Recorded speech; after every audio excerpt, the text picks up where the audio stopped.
Irmãos, aceitem a paz do Senhor Jesus. Este é o 7º de 10 episódios sobre o tema A Aparência Cristã.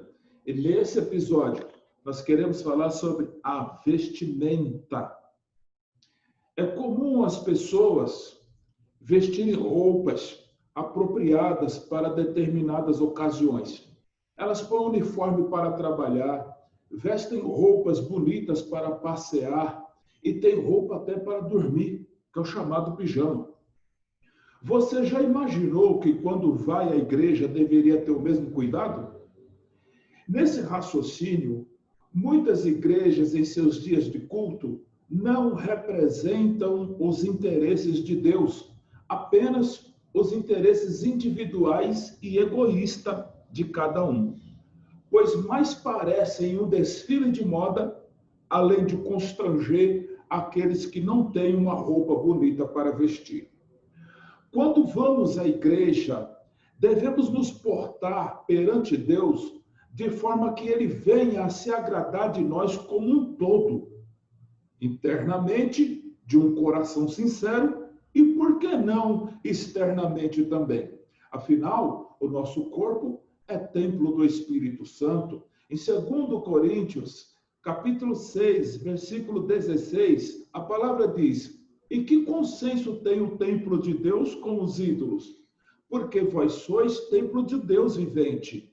Como Deus disse, nele habitarei, entre eles andarei, e eu serei o seu Deus, e eles serão o meu povo." Então, pomos vestes adequadas para este fim, ou seja, cada qual vem aos cultos com um uniforme que corresponde à sua ordenação. Assim, ninguém estará preocupado em se vestir com maior elegância que o outro, ou se estará vestido rudemente e se sentindo constrangido por isso. Vou contar para vocês uma parte da história. A preocupação com o bem-estar e simplicidade do próximo nem sempre foi muito estimada.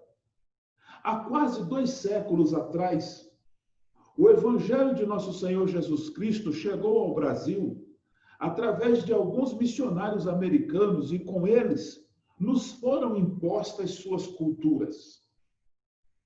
Uma dessas culturas era se apresentar nas igrejas muito bem trajados.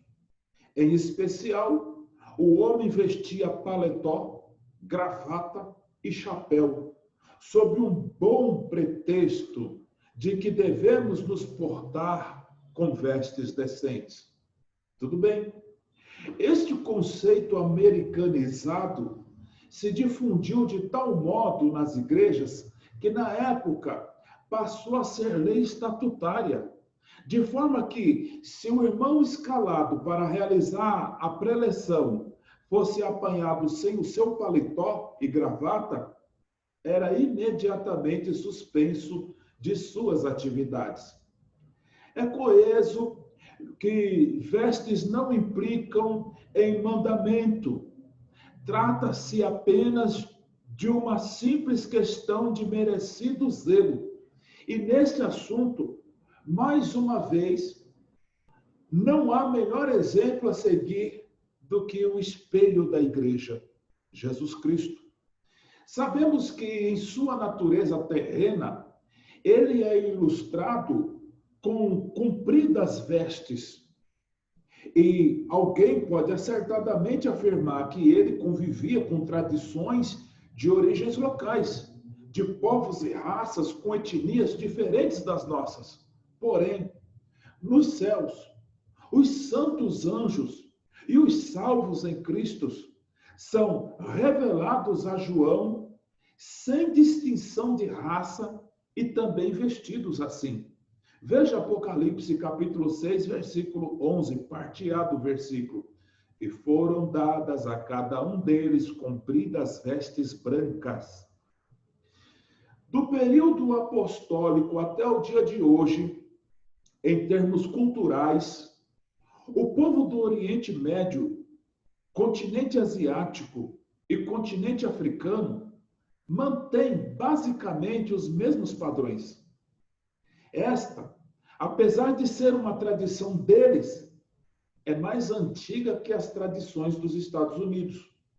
E embora paletó e gravata melhor se adequem à nossa cultura, definitivamente não se identificam como vestes religiosas.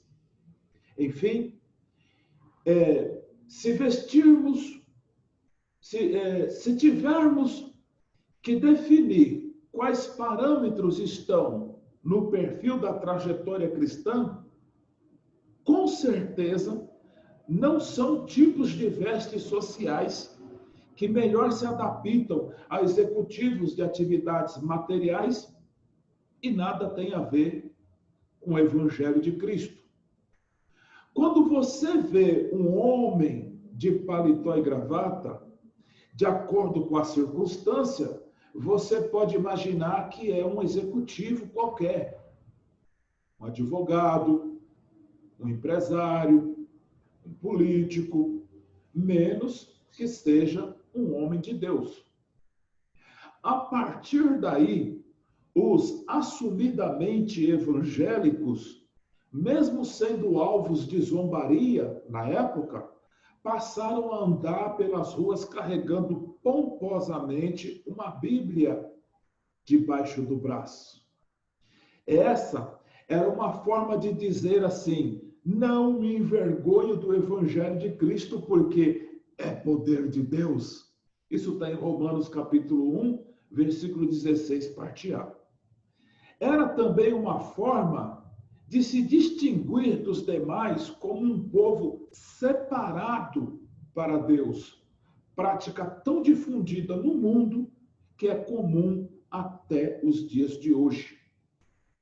Você vê uma pessoa caminhando pela rua, você vai identificar que ela é uma cristã, uma serva de Deus, porque está com a Bíblia debaixo do braço.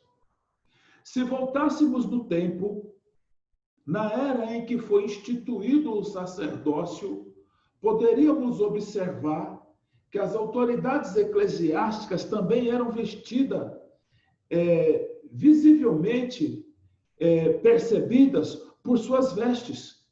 Entre outros recursos, eles usavam um peitoral com pedras preciosas e uma mitra sobre a cabeça.